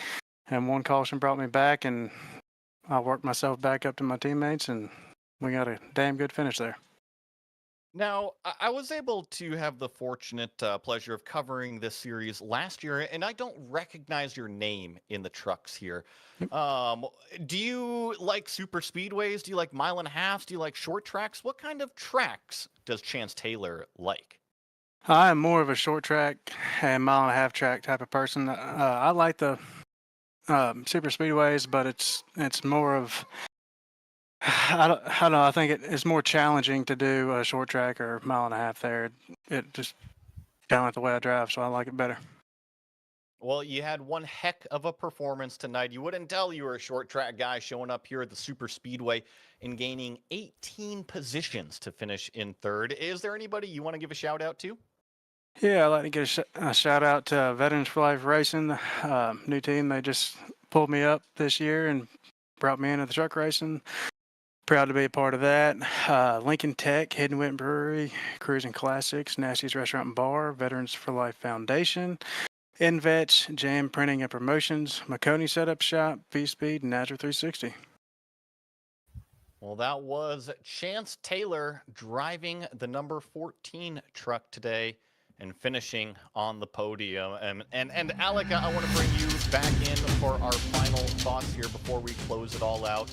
We just saw 60 laps at Talladega. Technically, I think it was maybe 1 or 2 laps more than 60 with that GWC finish. And a lot of yellows. There was a lot of wrecking.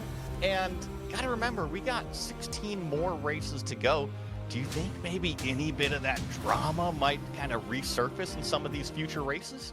I think it's definitely possible. We just look at just the craziness that happened today. I think that can be possible happening the rest of this year. We look Nashville Super Speedway, a concrete track, that can be wild. The short tracks, like you said, those have been known to ruffle a few feathers every now and then, and the tempers will flare, but we'll see. I'm excited to be here. I appreciate you inviting me up here to everybody here at Goat Locker. I appreciate them inviting me, and it's good to be up here with you, Joey, and happy to be a part of it. And I really am looking forward to this season and seeing what these guys can bring to the table. I think we're in for a really, really good, exciting season.